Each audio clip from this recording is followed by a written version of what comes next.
Faustino Catalina y Eva Galbache. Iglesia Noticia. COPE. Estar informado.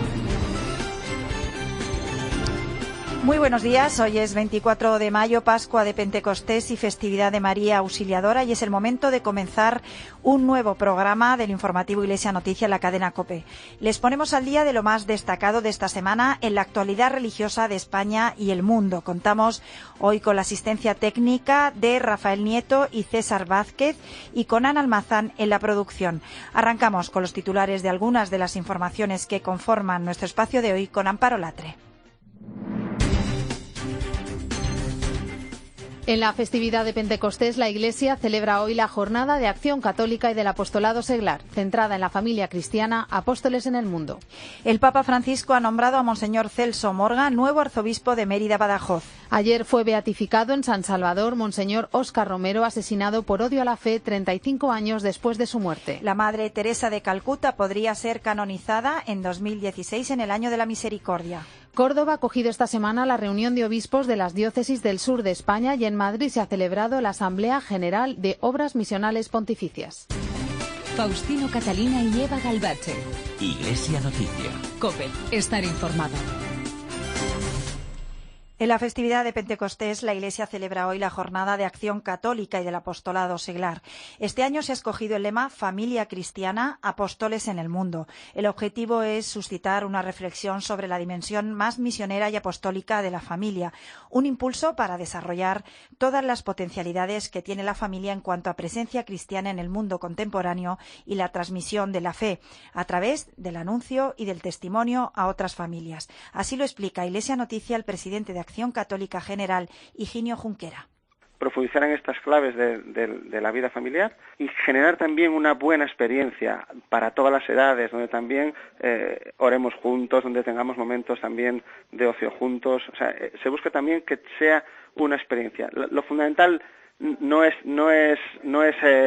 se trata de plantear cuestiones ni de profundizar, ni de ir más allá de lo que tiene que ser la pastoral familiar, sino lo fundamental es ir a lo esencial de lo que propone la Iglesia para la familia. Los obispos de la Comisión Episcopal de Apostolado Seglar han escrito un mensaje para este día en el que afirman que la familia debe tomar conciencia gozosa de su misión en la Iglesia y que una tarea fundamental para la familia es la construcción responsable y generosa de la comunión de personas. El secretario de la CEAS es Antonio Cartagena. Este año, como siempre, que venimos ya más de 50 años celebrando el Día de la Acción Católica y del Apostolado Seglar, pues la Comisión Episcopal de Apostolado Seglar tiene en cuenta este tema, y que es preocupación constante del Papa, como no puede ser de otra manera, de la Iglesia. Hay 2 sínodos en marcha con una serie de conclusiones, hay un debate muy interesante y muy serio, porque no se trata simplemente de poner parches, por decirlo así, en la familia, sino que en el contexto que hay de una sociedad de diferencias, a veces de problemas, de crisis, hay que ayudar a la familia cristiana a redescubrirse siendo ella misma, con todo ese potencial misionero que tiene. El Papa ha nombrado a Monseñor Celso Morga Iruzubieta nuevo arzobispo de Mérida-Badajoz. Sustituye en el cargo a Monseñor Santiago García Aracil, que había presentado su renuncia al Papa por motivos de edad. El nuevo arzobispo es natural de Huércanos, La Rioja. Estudió Derecho Canónico, llegando a ejercer como juez del Tribunal Eclesiástico. En la Curia Vaticana ha ocupado el cargo de subsecretario de la Congregación para el Clero. Desde COPE Badajoz, informa José Luis Lorido. Don Celso Morga Uruzubieta nació en Huércanos hace 67 años, completó sus estudios eclesiásticos en el Seminario Diocesano de Logroño y fue ordenado sacerdote el 24 de junio de 1972. Ha sido obispo titular de Alba Marítima con dignidad arzobispal y secretario de la Congregación para el Clero desde 2010. Precisamente al conocer la decisión de la Santa Sede de aceptar la renuncia de don Santiago, declaraba su voluntad de fomentar las vocaciones en la archidiócesis extremeña. Mi deseo primero como arzobispo es reforzar el presbiterio con nuevos miembros. Don Celso ha venido desarrollando desde el pasado mes de noviembre las labores de arzobispo coadjutor, lo que ya lo ha dado a conocer en la Iglesia Particular de Mérida-Badajoz. Faustino Catalina y Eva Galbache. Iglesia Noticia. COPE. Estar informado. Expósito está en la mañana. Felicidades, ¿no? Expósito. Sí, te han concedido ese premio a la Asociación de Usuarios de Medios de Madrid. Pues como son demasiados los halagos que te han llegado, te voy a quedar con el mensaje de Yosune, que dice que con la voz tan bonita que tiene Expósito, qué feo es, o eso me lo parece a mí. Muy bien, yo también te quiero. Mona. La mañana con Expósito. COPE. Estar informado. Encuentro Evangelizar en Familia, organizado por la Acción Católica General y la Comisión de Apostolado Seglar de la Conferencia Episcopal Española. Un espacio de reflexión y experiencia para conocer la propuesta de la Iglesia sobre la familia. Una apuesta por la capacidad evangelizadora y de transformación social que tienen las familias cristianas. Abierto a niños, jóvenes y adultos de todas las parroquias. Del 31 de julio al 2 de agosto en San Lorenzo del Escorial. Inscríbete en accioncatolicageneral.es. A la hora de ayudar, multiplícate por 2.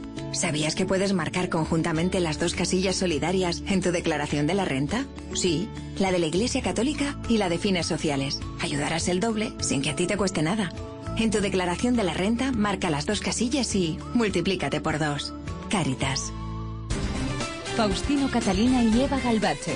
Iglesia Noticia. COPE. Estar informado. Y comenzamos la información internacional en El Salvador, donde ayer fue beatificado el que fuera su arzobispo, Monseñor Óscar Romero, asesinado por odio a la fe. Llamado la voz de los sin voz, 35 años después de su muerte, sube a los altares como un reconocimiento de la Iglesia por su martirio. Así lo determinó el pasado 3 de febrero el Papa Francisco, mediante la firma de un decreto de su beatificación sin necesidad de milagro. El pueblo salvadoreño asistió ayer a uno de los actos multitudinarios más grandes de su historia. Nuestra compañera María Berza, corresponsal en la zona, estuvo pendiente de la ceremonia. Hubo emoción, sobre todo al paso de la reliquia de Romero, la camisa ensangrentada que llevaba cuando le mataron. Hubo también paciencia, porque cientos de miles de fieles soportaron primero la lluvia en la vigilia y luego el sol de la ceremonia del sábado. Pero sobre todo en El Salvador hubo alegría. Monseñor Óscar Arnulfo Romero ha sido incluido en el número de los beatos. Contemplemos la imagen del nuevo mártir. La ceremonia en la que se leyeron partes de homilías de Romero y en la que estaban no solo autoridades, sino, por ejemplo, quien firmó la ley de amnistía que dejó impune su asesinato, fue un claro llamamiento a la reconciliación nacional, a la paz y la justicia. Mensajes que, junto con la búsqueda de un nuevo orden más justo, reiteró el Papa Francisco en la carta que se leyó al final del acto. Quienes tengan a Monseñor Romero como amigo en la fe, encuentren en él fuerza y ánimo para construir el reino de Dios, para comprometerse por un orden social más equitativo y digno. Es momento favorable. Este fue el único momento en el que los salvadoreños interrumpieron la lectura de la carta con aplausos, con la esperanza de que esté un poco más cerca ese orden de paz, justicia y equidad en una América Latina marcada por la desigualdad y la violencia. En representación de la Conferencia Episcopal Española asistió a la beatificación de Óscar Romero el secretario general José María Gil Tamayo, quien ha destacado el legado que Monseñor Romero ha dejado en la Iglesia.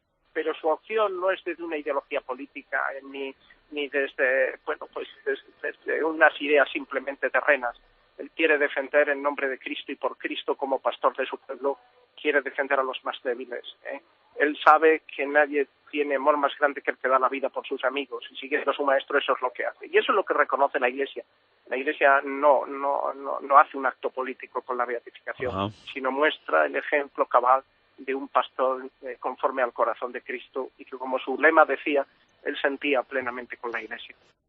La vida de Óscar Romero y su martirio también ha fascinado a otros papas como San Juan Pablo II. Paloma Gómez Borrero nos cuenta en su comentario la experiencia que tuvo el pontífice en El Salvador.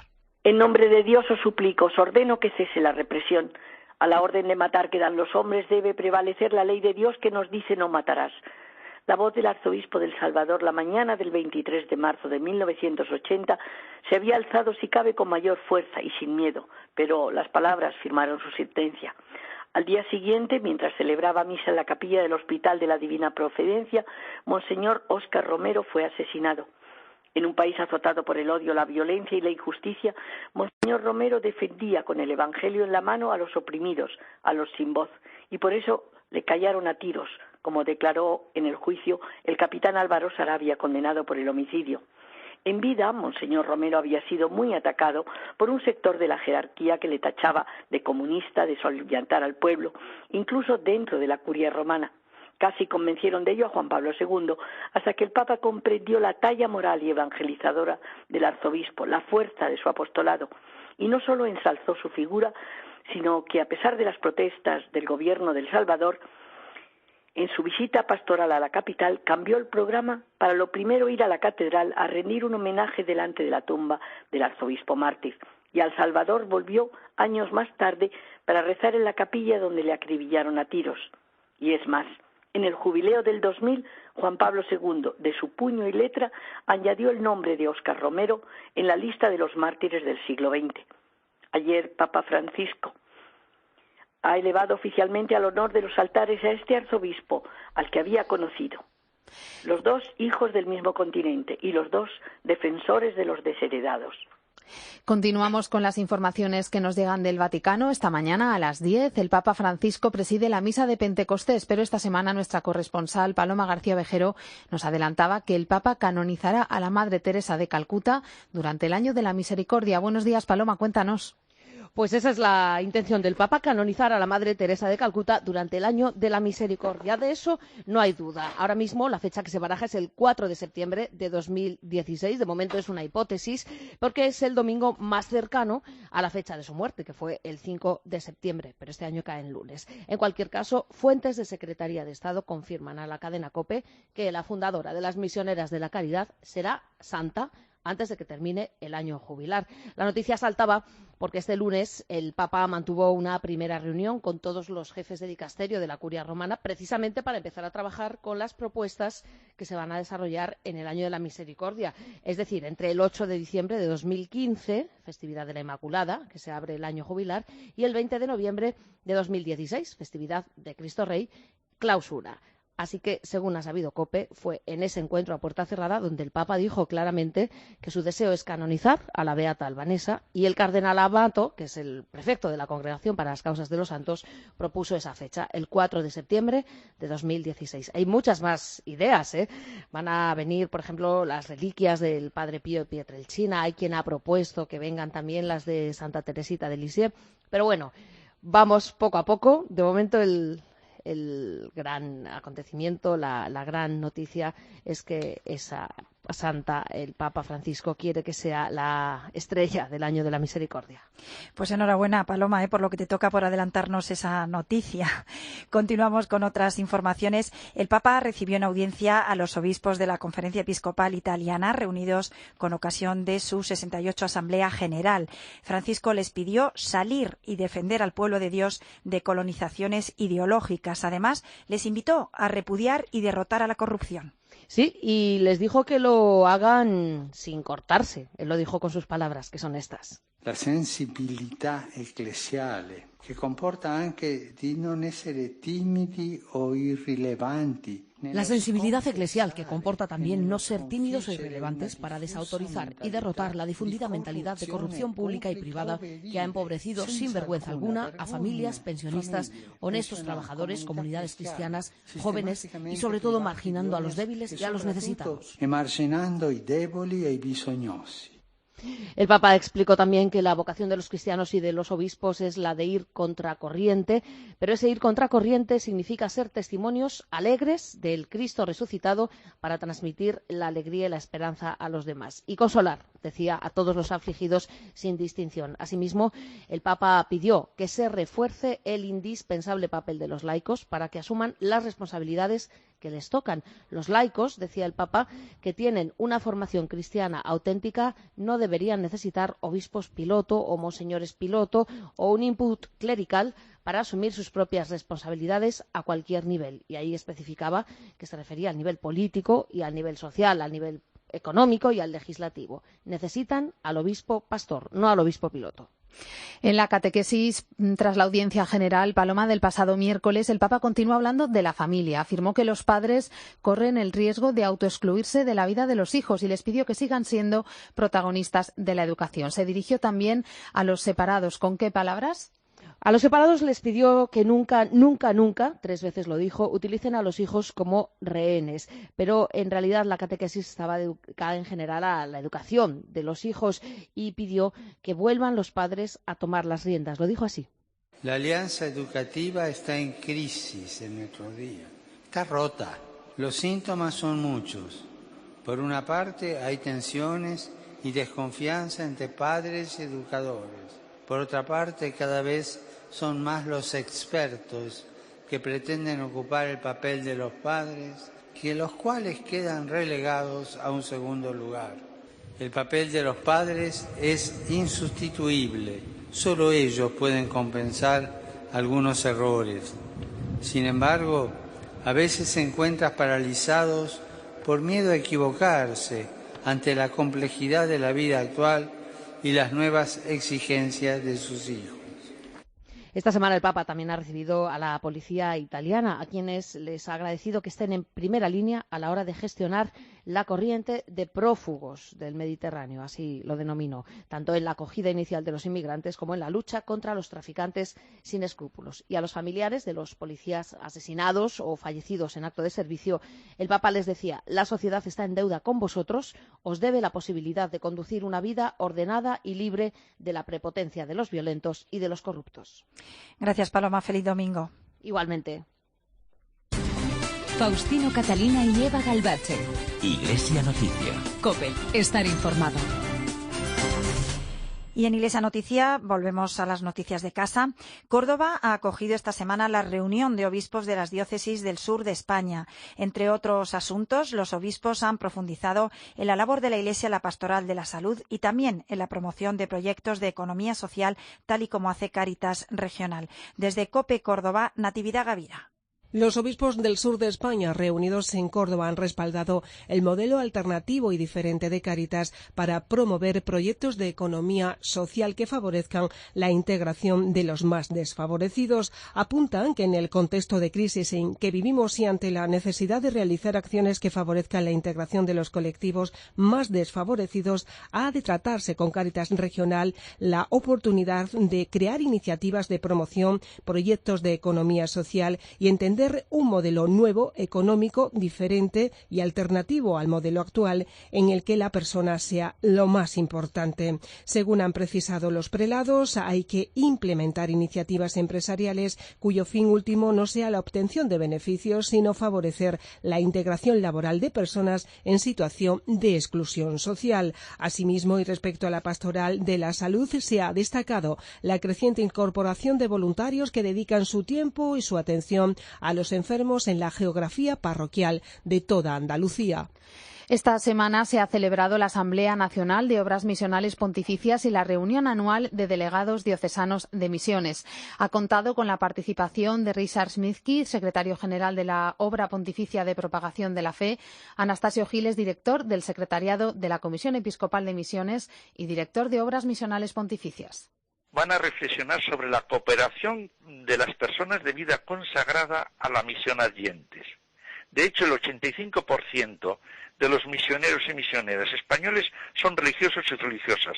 Como estamos en el año de vida consagrada, queremos rendir homenaje de gratitud a tantos religiosos y religiosas que entregan su vida a la misión y al mismo tiempo sentirnos implicados para que nuevas vocaciones a la vida consagrada y la vida apostólica se impliquen en el compromiso misionero y den un salto a la misión adyentes. Para eso, los delegados diocesanos de misiones y los directores de obras misionales pontificias están dispuestos a sentir la urgencia de la animación misionera y promover la implicación de los religiosos. En el monasterio de Samos, en Lugo, ha tenido lugar el encuentro ibérico monástico de comunidades benedictinas de España y Portugal. Ha contado con la presencia de Monseñor José Rodríguez Carballo, secretario de la Congregación para las Sociedades de Vida Apostólica. COPE Lugo, José Luis Ramudo. Un total de 29 abadesas de España y Portugal, así como 11 abades y priores de monasterios de ambos países, participaron entre los días 19 y 22 de mayo en el encuentro ibérico monástico que organizan cada 3 años las comunidades benedictinas de ambos países. El prior del monasterio, José Luis Vélez, explicó a la cadena COPE que este monasterio lucense recogió el testigo que hace 3 años le cedió la abadía de Montserrat. En esta ocasión, como se está celebrando el año de la vida consagrada, las ponencias de los participantes giraron en torno a temas como la vida comunitaria o qué puede hacer por la Iglesia actual el monacato. José Luis Vélez es el prior de Samos. Es un encuentro que se hace cada 3 años, donde vienen diferentes ponentes para tratar algún tema. Este año, como es el año de la vida consagrada por el Papa Francisco, para toda la Iglesia, va a tratar pues sobre temas de la vida comunitaria, qué puede dar el monacato a la Iglesia hoy, al mundo. Este encuentro contó con la presencia del secretario y del subsecretario de la Congregación Vaticana para los Institutos de Vida Consagrada, José Rodríguez Carballo y Sebastiano Pacciola, respectivamente. Se está celebrando la tercera edición de las 24 horas que mueven el mundo. La actividad de sensibilización de Manos Unidas, que bajo el lema Tú puedes dar luz al mundo, quiere iluminar aquellas situaciones de injusticia, hambre y pobreza que ensombrecen nuestro mundo. Es una campaña de sensibilización en Internet que terminará el 28 de mayo y con la que se puede colaborar a través de la web www.24horas.manosunidas.org. Mercedes Barbeito, del Área de Educación para el Desarrollo de Manos Unidas. Y nosotros lo que queremos es, a través de esa página que hay abierta con esa dirección 24 horas que mueven el mundo, que la gente pueda entrar y pueda virtualmente encender una vela y compartir la luz con todos los países y con todas las personas que lo necesitan.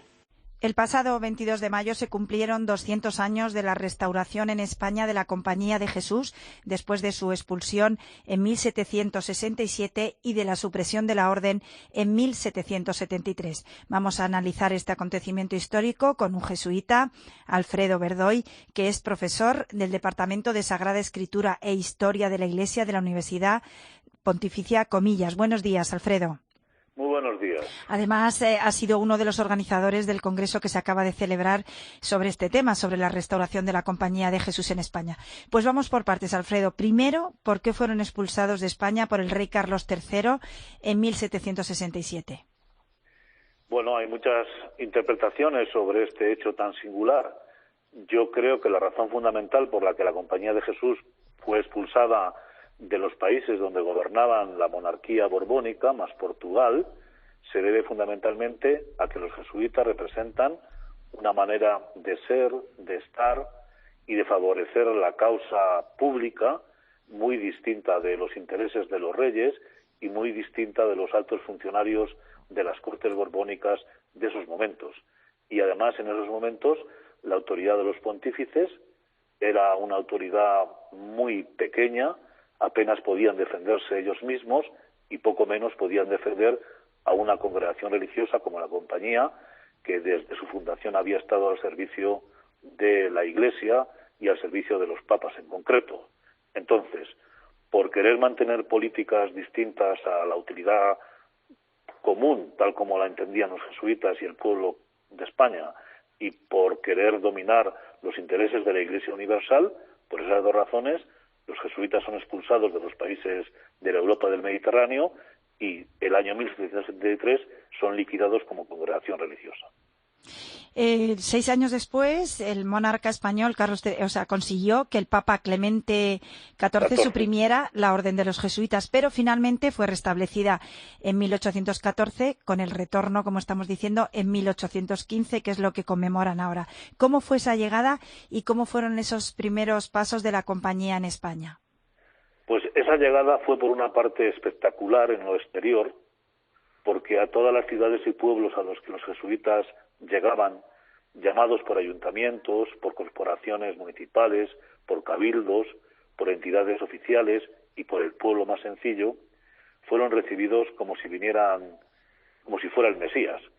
Pero ciertamente venían unos 125 sacerdotes mayores, cansados, poco preparados quizá para lo que les esperaba y poco preparados también para vivir los acontecimientos que la España del año 1815 estaban viviendo. Entonces, por una parte espectacular y por otra parte muy limitado, porque sus fuerzas eran muy menguantes y sus esfuerzos por la educación y por la evangelización pues tuvieron también grandes inconvenientes por una instalación muy particular de los jesuitas en estos momentos.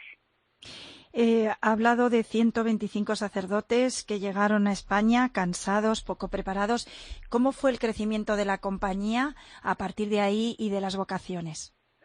Bueno, pues el crecimiento de la Compañía fue un crecimiento, vamos a calificarlo de espectacular, porque hubo muchos hombres y muchos jóvenes españoles que estaban esperando la aprobación de la Compañía y en cuanto pudieron entrar, entraron. Algunos ya eran mayores, otros eran sacerdotes ya ordenados y algunos eran personas bastante jóvenes. Entraron muchos, pero la formación no fue la mejor, porque se sirvieron los jesuitas más mayores de estas personas que todavía no habían cogido el cuajo de la vocación jesuítica para trabajar en los colegios o para ayudar a las personas mayores. Y con la expulsión de 1820 y con otros problemas, pues muchas de estas vocaciones salieron y sobre todo muchas de estas vocaciones no dieron la talla, no la podían dar ante dificultades tan grandes como las que se vivieron en estos años del 20 al 23. No sé, Alfredo Verdo, y ya para terminar, si tiene los datos a mano, ahora mismo, ¿cuántos jesuitas están en España, en los diferentes colegios y universidades? Bueno, desde el día 21 de junio del año 2014, España ha sido constituida como una única provincia y en estos momentos los jesuitas españoles tenemos unos 1.100 en toda España. Evidentemente somos pocos para los muchos trabajos y misiones que tenemos que sacar adelante y la distribución pues es bastante irregular porque también las fuerzas son pocas y los servicios son muchos. Entonces nuestras mayores comunidades son las comunidades donde viven jesuitas ancianos a los que tenemos que cuidar y las comunidades de estudiantes, de escolares, pues no son tan grandes como nos gustaría. Bueno, pues a ver si aquí sirve también un poco de llamada a la vocación. Alfredo Verdoy, muchísimas gracias. A ti, adiós, buenos días. Buenos días, es profesor del Departamento de Sagrada Escritura e Historia de la Iglesia de la Universidad Pontificia Comillas, con el que hemos repasado ese 200 aniversario de la restauración en España de la Compañía de Jesús. Terminamos con una última noticia. Manuel Sánchez Monje, nuevo obispo de Santander y durante casi 10 años obispo de Mondoñedo Ferrol, se despide oficialmente esta tarde de Ferrol en la concatedral de San Julián. El viernes lo hizo en la catedral de Mondoñedo. Pues hasta aquí los minutos de Iglesia Noticia en este domingo de Pentecostés. Llega a la cadena COPE la última hora de la actualidad en España y el mundo. Después la Santa Misa. Un saludo de Amparo Latre, Faustino Catalina y Eva Galvache. Que pasen una feliz semana.